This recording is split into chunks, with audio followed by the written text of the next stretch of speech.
Chapter 7. The Young Apostle. I climbed down and began to walk through the yard. As I passed by the prisoners, they seemed almost completely disinterested in me or all the commotion on the wall. I then remembered that they could not see that far. A young black man stepped into my path and looked at me with bright, inquisitive eyes. "Who are you?" we both said at the same time. As we stood looking at each other, he finally said, "My name is Stephen. I can see. What else do you want to know about me that you don't already know?" "How could I know anything else about you?" I inquired. "The one who helped me to see said that one day others would come who were not prisoners. They would also be able to see, and they would tell us who we are and how to escape from this prison." I started to protest that I did not know who he was, when I remembered that wisdom had told me about those whom I would meet when I passed through the next door. "I do know you, and I know some things about you," I acknowledged. "But I confess that this is the weirdest prison I had ever seen." "But this is the only prison," he protested. "Well, how do you know that if you've been here all your life?" I asked. "The one who helped me to see told me that this was the only one. He said that every soul who had ever been in prison was held captive here. He always told me the truth, so I believe this." "Who is the one who helped you to see?" I asked, not only wanting to know who had helped him to see, but also interested in how this was the prison that held every soul captive. "He never told me his real name, but he called himself Wisdom." "Wisdom? What did he look like?" I questioned. "He was a young black athlete. He could see better than anyone and seemed to know everyone here. It is strange, though. I have met others here who said they have also met Wisdom, but they all described him differently. Some said that he was white, and others said that he was a woman. Unless there are many Wisdoms, he is a master of disguise." "Can you take me to him?" I asked. "I would, but I have not seen him for a long time. I'm afraid that he has left, or maybe even died. I have become very discouraged since he departed. My vision even started getting worse until I saw you. As soon as I saw you, I knew everything he told me was true.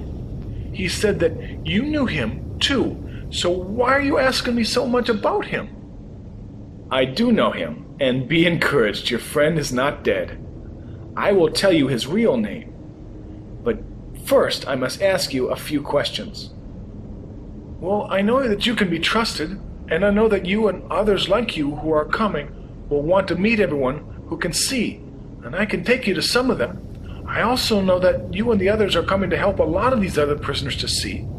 But I'm surprised by one thing, though." "What's that?" "You're white. I never thought that the ones who came to help us see and be set free would be white."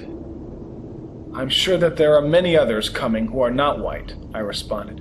"I can tell that you already have considerable vision, so I know you can understand what I am about to tell you." The value of vision. As I looked at Stefan to be sure he was listening, I was moved by how open and teachable he was, in striking contrast to the teacher who had been about his same age. This man will be a true teacher, I thought as I continued. When we get to the place of ultimate vision, we will not judge people by the color of their skin, gender, or age.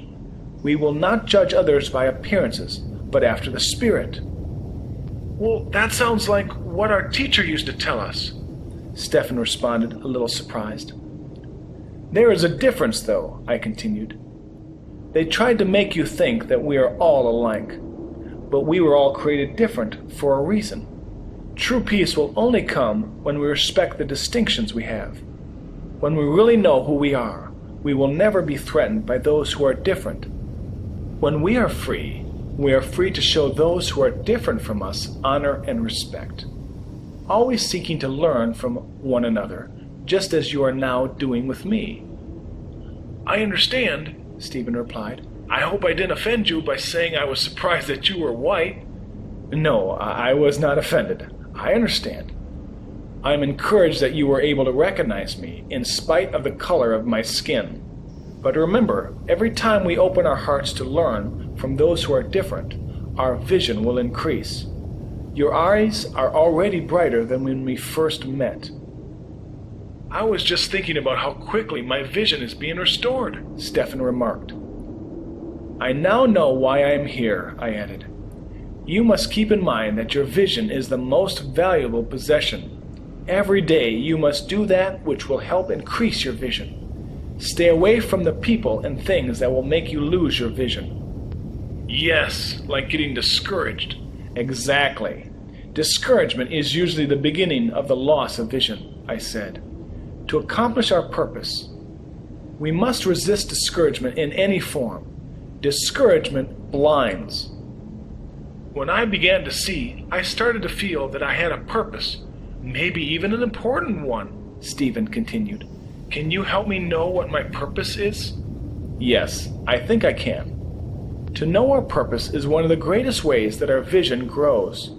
It is also one of the greatest defenses against things like discouragement, which destroys vision. I think my main purpose here is to help you and the others whose vision is being restored to know their purpose. But first, we need to talk about something even more important. Buried treasure. When Stefan spoke, I could hear the voice of wisdom, so I knew that this young man had been taught by the Lord. I also know that he did not know the Lord's name, and would have difficulty believing that wisdom's name was Jesus. I knew that I would need wisdom just to share the name of wisdom. I thought about the apostles, prophets, evangelists, pastors, and teachers that wisdom said I would meet when I went through that door. I never dreamed that I would meet them in a place like this. As I looked out over the great mass of people, I felt his presence. He was with me, and even in the gloom of this terrible prison, excitement was welling up in me. This is what I've been prepared for, I thought. Stefan, what do you see when you look at this great mass of people? I asked. I see confusion, despair, bitterness, hatred. I see darkness, he replied. That is certainly true. But look again with the eyes of your heart. Use your vision, I responded. He looked for a long time, and then said with some hesitation, I now see a great field with buried treasure in it. The treasure is everywhere, and in almost every form. That is right, I responded. That is also a revelation of your purpose. You are a treasure hunter. Some of the greatest souls who ever lived are trapped here, and you will help find them and set them free. But how will I find them, and how will I set them free when I am not even free?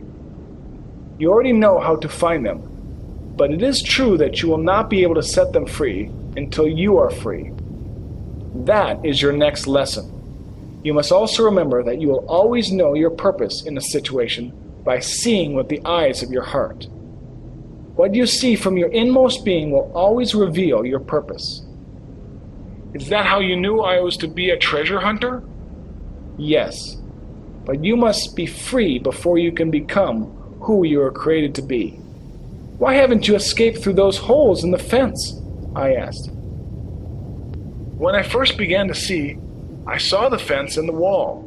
I also saw holes in the fence and had gone through them. When I got to the wall, I tried several times to climb it, but fear would overcome me because I'm afraid of heights. I also thought that if I got over the wall, I'd be shot. Those guards can't see nearly as well as you think, I replied. They are almost as blind as the people here. This seemed to really surprise Stefan, but I could also tell that it opened his eyes even more. Can you see to the top of the wall? I asked. Yes, I can see it from here.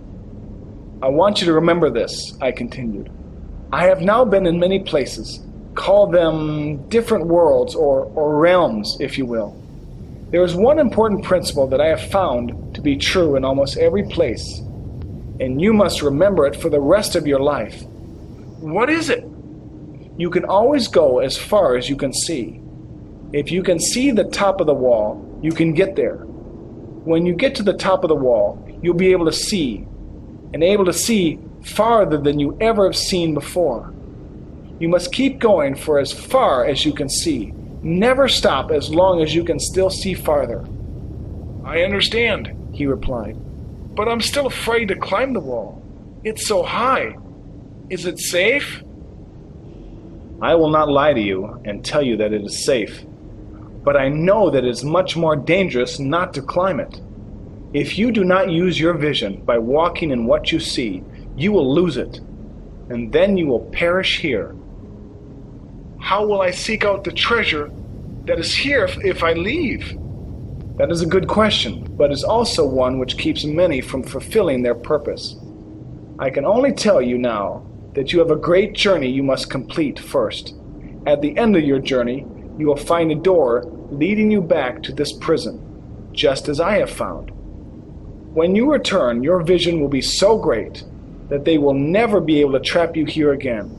Your vision will also be great enough to see the treasure that is here.